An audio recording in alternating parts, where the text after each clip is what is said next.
Hello everyone, what's up? Welcome to Candid Conversation. This is Kero, and it's another podcast episode. So earlier I was scrolling sa Facebook ko, and then I saw something na parang interesting to share in terms of to share also my opinion, of course, because opinionated tayo. Mahilig tayo makisawsaw sa mga bagay-bagay, char. Tsaka syempre, parang may ganap tayo dito, no? Kasi wala naman tayo masyadong ganap in real life. Like, have that much drama. So, yeah, lucky for us. Anyway, so, babasahin ko muna yung... Kasi it's a post. Parang she's kind of frustrated kasi. So, she posted this timeline niya and then, I don't know, maybe she's just wanting some advice or a different perspective, no? Kasi, of course, it's if you are in that situation, probably you will also feel, or if you're in a situation where you're clouded, so I think it's also better to look for another perspective. Anyway, so let's dive in, char. Let's dive in. Let's bilang isang marites, let's go. Okay, let's start reading. So we got married last 2022 and I'm aware na breadwinner siya since day one ng pagliligawan namin. Alam ko yung obligation niya na kailangan niyang pagtapusin ang pag-aaral, mga kapatid niya, and makapagpatayo ng house for them. But last year, nag-resign ako sa work para iwas stress muna ako. Baka sakaling pagbalik niya ng Pinas, makabuo na kami. Okay. So we decided na dito na muna ako sa province. Magre-rent ng apartment kasama yung mga kapatid niya na nag-aaral para makatipid na din kami. Okay. But now, nagkaroon kami ng conflict ng mga kapatid niya. So, ang ending, parents niya nakikisaw-saw na din. Ngayon po, si Hubby, he wants me to talk to his parents without listening sa side ko. Pinapapunta ako sa bahay nila alone to explain my side. Tama lang ba yung nararamdaman ko na may regret ako sa marriage namin? Yan lang. Ay, meron pa pala. Di ba dapat ang asawa ang una mo kakampi sa lahat ng bagay? Yan lang yung chismis niya. So, ano mga sabi natin doon? So, may mga red flags, both the couple. So, siya, the one who posted it, and yung husband niya din, no? Pero of course, we can't blame. Ganun talaga. Wala namang perfect, no? Walang perfect relationship, walang perfect person. So, meron tayong mga kanya-kanyang cross na we are carrying. So, anyway, so let's go bilang someone who gives unsolicited advice. Hindi niya naman sinabi ko ano yung reason ng pinag-awayan niya, no? It could be it's really her fault. No, that's why ganon yung reaction ng husband niya. Sinasabi niya na hindi siya pinapakinggan. But it could be na pinakinggan naman siya, pero there is yung misunderstanding is baka siya yung dahilan, no? Hindi naman niya sinabi. So it could be na mayroong dagdag bawas yung story and she just want to be the victim sa story. Siyempre siya yung bida nun. Post niya yun eh. Anyway, highway. So, babalik siya sa dati, sa before siya sumagot. Before niya sinagot na yes, yung naging husband niya. Sa panliligaw pa lang. Since clear naman yung husband niya na ganun yung goal niya sa buhay, meron siyang mga kapatid na pinag-aaral, tapos meron siyang dream to have their own house, no? Pero siguro at that moment pa lang, inisip niya na kung kasi marriage is not just it's not just about love. Kung gusto mo yung tao, syempre you need to consider also yourself in the future, kasi hindi naman parating love lang, no? Syempre darating yung mga ganitong pagsubok. So like for example right now, so nahirapan ka na, nagre-regret ka na, may mga ganong level na, no? Pero which should not be in that case. So at first pa lang dapat pinag-isipan niya na to, na ganito yung magiging kalagayan mo or stuff like that. Kung if you will continue or if you will say yes to the proposal. Ganon. Wait lang, ayusin ko itong buhok ko na tumilawalag sa ano. So yun nga, they decided to live with the siblings of the husband, and I think she agrees or agreed on it naman, diba? So dapat kinoconsider niya din yung possibility na hindi talaga harmonious yung buhay, ganyan. So ano bang result nun, right? Feeling ko meron siyang feeling ko yung nag-post nun is meron din siyang naman problem, pero let's just say ganon, parang meron siyang issue in terms of deciding a wise decision, parang ganon. Parang she only say yes. The first one was like the proposal, despite of the given na mga possibilities and yung mga consequences yung sinabi, she still said yes to it, na parang okay. And then the next one that she agrees or she agreed to to join with the family members. Ikaw is an outsider, and probably you haven't built your presence to them, hindi ka nakipaghalubilo, parang masyadong premature siguro yung kasal nyo, kasi it's important kasi bago kayong pakasal is you have connection with the family ng mapamangasawa mo, right?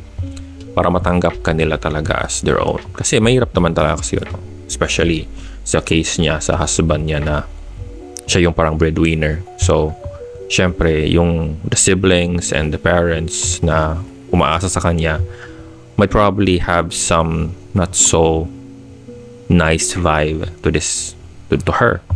Kasi, parang kaagaw siya sa resources, parang ganon. Anyway, so assuming na hindi niya kasalanan, let's just put it this way, na hindi niya kasalanan. Let's focus on the problem niya. So I think it's best na hindi sila talaga mag-join houses together para lang makaipon. Sometimes it's still important na you have your peace of mind over money, right?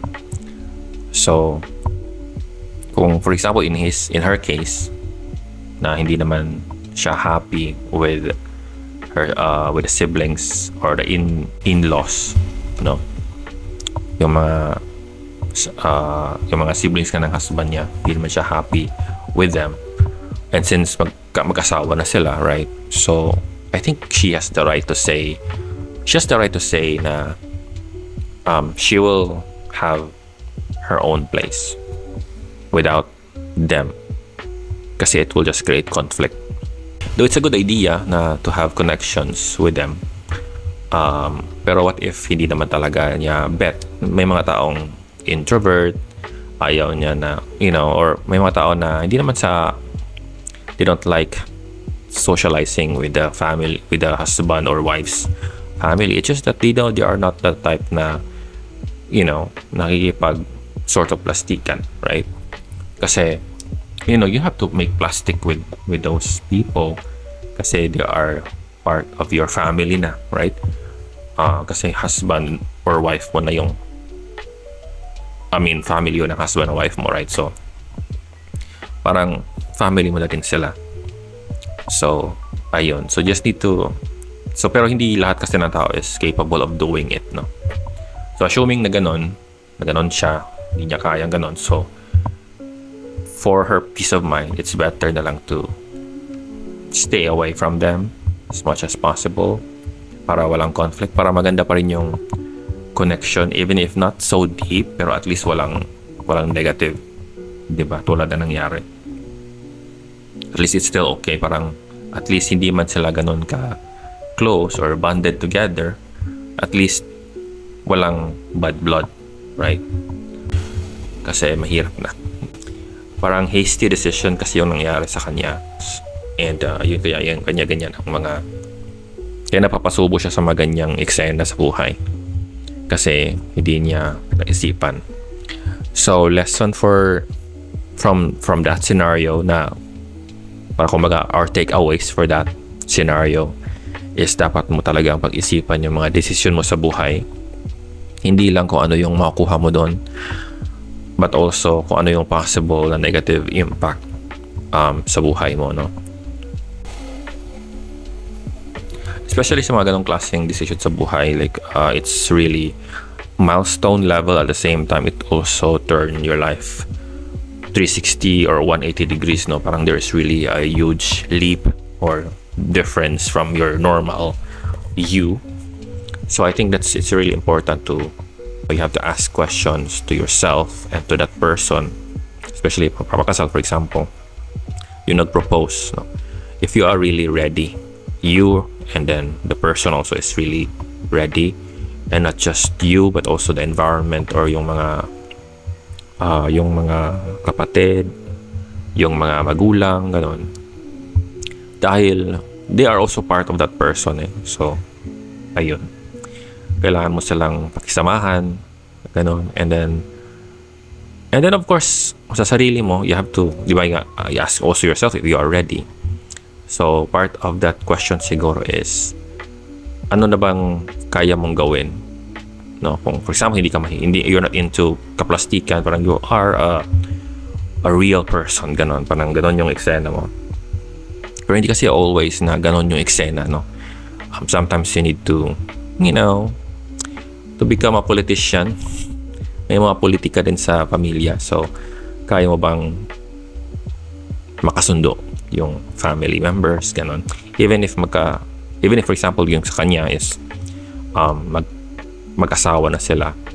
So hindi naman always na dahil mag-asawa na sila is kakampihan ka ng asawa mo because mag-asawa kayo, right? Siyempre, the good or the best thing to do is kakampihan ng kung sino yung nasa tama, right? So kung kunwari siya yung mali, tapos even if mag-asawa sila, so hindi niya kakampihan yun, right? Kasi mali yun, right? So ganon, so similar lang din. Pero it doesn't mean na hindi kakampihan is kalaban na sila. It's just that more of balancing it. Ano pa? Yeah, marami kang itatanong sa sarili mo kung ready ka na, no? If someone proposed to you, hindi ka pwedeng mag-say yes lang. Yeah, it's kind of romantic. It's kind of like ano bang tawag? Parang it's a nice feeling na at that moment, no? So, but of course hindi naman, syempre kung maging jowa na kayo, so syempre pag-iisipan mo naman na what if mag-propose ng person na to sa akin, will I say yes to him? No. So for example, sa question na yon, marami na yung mga sub-questions kung bakit mo siya sasagutin. So kung sasagutin mo siya because love, kasi kung yung reason mo lang is yes, because love ko siya, I think that's not enough, and it will happen. Yun nga nangyari siguro sa atin, no? Hindi wise na decision making kasi hindi pa siya ready. So yun. So in summary, yung takeaway is when you decide something, make sure you are ready. So ayun lang. So that's it, Pansit. So thank you so much for watching another episode of Candid Conversation. Sana next time magkakaroon tayo ng conversation with someone else para maganda, para mayroon talagang conversation, hindi yung one way lang. Though comment section is available naman, so if you want to participate sa topic, just drop your comment below para pag-usapan pa natin further. Kasi it could be na I'm also wrong with my perspective, no? So, and you have a better approach to the problem, and then unfortunately wala ka dito, so you cannot say it in the video. So put it on a comment na lang para if someone finds this video and then hindi din niya bet yung sinasabi ko, and then he or she will scroll down the comment section to look for additional input, and your input is better, so di ba nakatulong tayo sa person na yun. So ayun lang. So thank you so much again. This is Kerupi, and see you on my next episode. Bye.